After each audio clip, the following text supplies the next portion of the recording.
A murderer is on the run in Britain tonight. In fact, 2 violent offenders walked out of an open prison on New Year's Day and just vanished. One is a convicted murderer, and the other has a history of serious violence. Well, police have warned the public not to approach these men, and a nationwide manhunt is apparently underway. Well, thank God we have a competent and tough Justice Secretary who we can all be sure will crack down on this. Well, here is David Lammy just last month confirming there were 2 violent people he was aware of that had been released in error. There have been releases in error since I made that statement, but I'd want to convey that the trend this year is fortunately downwards. Can you give me a number on how many? 2. There's been 2. There have been 2. Well, that's a picture of confidence, isn't it? Well, record numbers of inmates have been released in error under his watch. 262 in the year to March 2025 alone. That's a 128% spike from the previous year. I put in place the toughest checks we've ever had in the prison system. I'm the Justice Secretary, that's why I'm at the dispatch box, also as Deputy Prime Minister. We know that. We've deported more in the last year than they deported in the last 5 years. Please, I'm not going to take any lecture from the Honourable Gentleman. 13,000 more bobbies we are putting on the streets, kicking out 5,000 foreign criminal offenders. I've got to say to the Honourable Gentleman, he should do better. That's been a little bit too defensive there, David. That's been months ago, by the way, where Lammy lost his cool while being pressured on the numbers of people released from prison by accident under his watch. And now how are these tough new reforms going, do you think? Oh, that's right, a murderer is on the loose. Great work, David. Fantastic stuff. Those tough new reforms are clearly going down a treat. And the reality is that this isn't some Hollywood prison break you might be thinking it is. These dangerous men were placed in an open prison because some moron in the justice system decided they were safe and low risk and ready to be trusted. Let me just repeat that for you. Someone in the justice system thought a murderer was low enough risk to be put in an open prison. As far as we know, there are between 7 and 10 dangerous criminals on the loose. Here's some of them. Ola Amibola, who absconded from HMP Ford on October the 10th, 2025. He was convicted of kidnapping, GBH and possession of an offensive weapon. Mahad Elmi, who absconded from HMP Spring Hill on Christmas Day. His crimes are not specified. Matthew Armstrong absconded from HMP Leyhill on January the 1st, 2026. He was convicted of murder. Daniel Washbourne absconded from HMP Leyhill January 1st, 2026, convicted of violence against a person and false imprisonment. And reports between November and December 2025 indicate there are 3 to 6 prisoners accidentally released and might still be at large. This is an unending disaster, isn't it? What on earth is happening in David Lammy's Justice Department? Is he too busy instructing his civil servants to only refer to him as Deputy Prime Minister rather than getting on with his job? This is the same Justice Department, by the way, that wants to strip away the right for a jury for offences for under 3 years and also get rid of the right for automatic appeal. Both changes will probably lead to more people being locked up, all while we can't even keep the criminals inside the prison system in the first place, can we?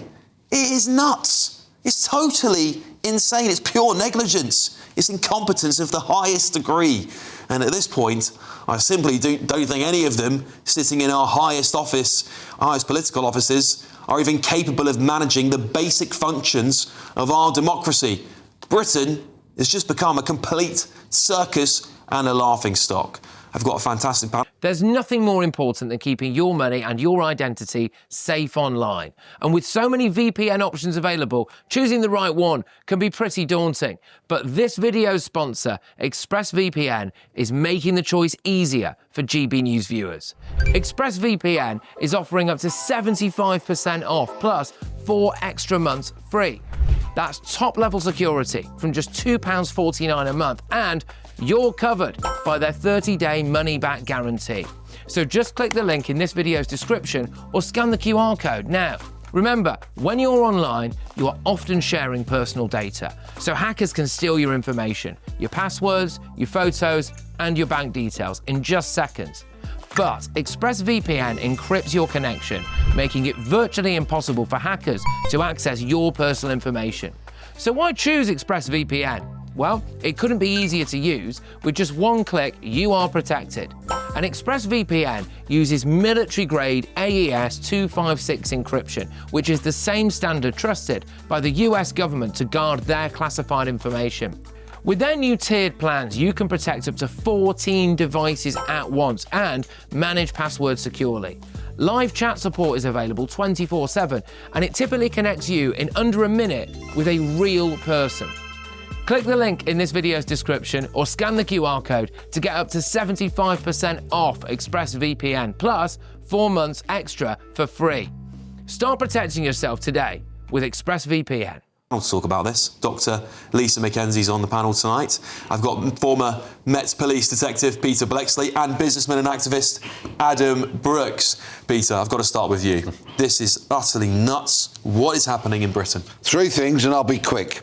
Number 1, if you see any of those men, don't approach them in 999. The streets are dangerous enough as it is. Don't put yourself at any further risk. Secondly, as has clearly been shown very recently, David Lammy is a useless windbag, right? Thirdly, 9 million people voted for Labour, didn't they, to get the lamentable Tories out. And what we promised, change. What a sad, sorry state, because this government has turned out to be one of the most shambolic in history, and they have to go, and they have to go very soon. Lisa? You know what I think? I think you hit the nail on the head here. They're not interested. This is not sexy politics, is it? Prisons locking people up, making sure that they are where they're supposed to be. This is bread and butter politics. It's down in community politics. This government does not want to do that. They want to ponce about on the international stage and shake hands with other international people. They are not interested in the everyday politics of Britain, and this is what's happening. It's happening in every sector.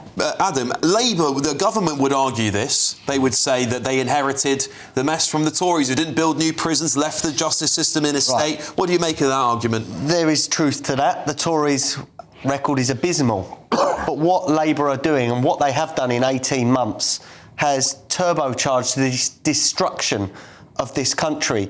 Women and children are being sexually assaulted and attacked at record levels. They're releasing violent women beaters after just 40% of their sentences. That's madness. And then we've got people being wrongly released or escaping. The average used to be about 60 a year up until 2023. This is 262.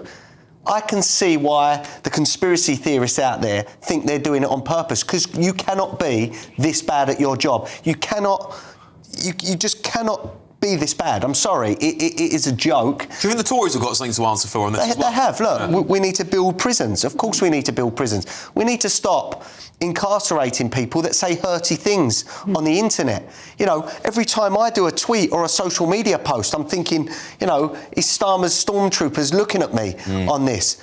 That's not how we should live. We should put the people that are walking around with machetes. People are getting caught twice with machetes and getting suspended sentences. And arrests. Come on. The probation service was absolutely smashed to bits under the Tories as well. So that's another part of this criminal justice system that's now disintegrated. But this lot, well, they privatised it to start with. Yeah. The whole criminal justice system, from policing at the front, through to the CPS, then to the courts, then to the jails, then to probation, the whole system is a wreck. Yeah. It's underperforming, and consequently, we are all of us, everyone in this building, every member of the audience, we are all in a bit more danger because of it. How difficult is it to arrest someone who's escaped from prison, Peter? Because this will go down inevitably down to the police, won't it? The police will have to start a manhunt. You're looking for a needle in a haystack, aren't you? Yeah, and they won't thank the prison service for it either, because they'll say, we've got enough on our plate. Oh, here we go again. We've got to go after somebody else. It's all a matter of resources. Now, virtually any crime can be solved and any prisoner can be caught, depending upon the resources you're allowed to deploy to it. This is why I find it so frustrating that so many crimes are just not investigated by the police. Is it a funding thing? Not investigated at all. Well, they say they're too busy, and they say they've got other priorities. Will you try telling that to somebody who's had their bike nicked, that they travel to work on each and every day, to and from? You try telling that to somebody who's had their phone snatched, and we live our lives on our phones these days. We rely on them for banking and for work and so much. Everything's on your phone now, isn't Someone who has their car stolen, someone who has the tools nicked out the van, someone who has their house burgled. All very serious matters, and in all likelihood, the police aren't going to even investigate if I say something hateful, shame on them for that. If I say something hateful on this show tonight, I won't, but if I did, or on my social media, I'd be getting a knock on the door probably tomorrow. So our priorities, tonight even. have completely been lost. Common sense has been lost. That's the point, isn't it? The priority. It's that what is now being prioritised in Britain. You know, we're going to talk about Starmer's priorities later on. But again, this is a matter of priority. What does this government, what do these people at the top of, politics, what do they... And policing. And policing, what do they understand about the British public? Zilch. And that's why their priorities are not the same as ours. Yeah. We were just speaking about this Maccabi situation in West Midlands Police a little bit earlier on, Peter, and I think this is an absolutely shocking indictment. In my opinion, I feel like they're trying to cover something up here. I think they've made false evidence, so they would, of course, disagree with me quite strongly, as they have done previously. But there seems to be something going on in the police force, and I can't pinpoint what it is because I'm not an expert. What do you think's gone wrong in it? They're captured. Senior policing is captured. They've all gone off to university and come back with their heads full of left-wing ideology and claptrap, which has got very little relevance to policing. And they're captured. And they're also, as Adam pointed out earlier, they're scared of the Muslim population because they know they're outnumbered, and if they were to rise up, the police don't want to have that kind of conflict. They'll find 7,000 coppers to police Notting Hill Carnival. Yeah. They'll turn out 6,000 when there's protests deemed to be far right following Southport, right? But stand up to a Muslim population that they really don't want to upset? No. Senior policing, captured, woke, left, liberal, useless. We've also got to remember the next election could be fought between the Greens and Reform. You've got the Green Party that want to legalise crack cocaine and heroin on the streets of Britain. It's crazy. Can you imagine the crimes that will be happening when we have people high on crack cocaine, high on heroin, walking about amongst our women and our children? They already are. I mean, you're talking about every city in the country now. And I think, again, this is where we are, isn't it? This is about people who don't live on council estates with a crack house next door to you. I have lived in that house next door to a crack house. And you know what? Working class people in this country do not want to live like that. Of course they do. No, of course they don't. Nobody should have to. But the thing is, police do not prioritise that. So they're not going to come down on it. I actually, if I had a 3-hour show, I would tell you my arguments for legalising and regulating. Never divide those two words. Legalise and regulate every single drug. But that would be a completely different system. It would take very courageous politicians, and I'm not talking about a halfway house. What I'm talking about is ripping the 4th biggest industry in the world away from organised crime. I just want to show you this clip we've got here of David Lammy talking about the issues in the justice system. Let's play it. I made it clear in Parliament that on a paper-based system there will always be human error, and there has been a human error for all of my lifetime until we move to a completely digital system. I think it's impossible to rule out error, but there has been a spike. It's on a downward trajectory. There have been 12 since I made that statement. Well, that's what the Justice Secretary thinks. He's blamed this paper system. But he's putting these supposedly new tough reforms, Adam. But I mean, we've got a murderer on the loose. What was a murderer doing in open prison in the first place? I just can't wrap my head around that. They wouldn't have put Lucy Connolly in an open prison, would they? But look, he's blaming a paper system. As I said earlier, the average used to be about 60 of these a year with a paper system. Why has it suddenly jumped to 262? It's pure incompetence. And that is down to the Labour government and a few years of the Tory government as well. Peter? Yeah, well, there's a huge problem with IT in the criminal justice system.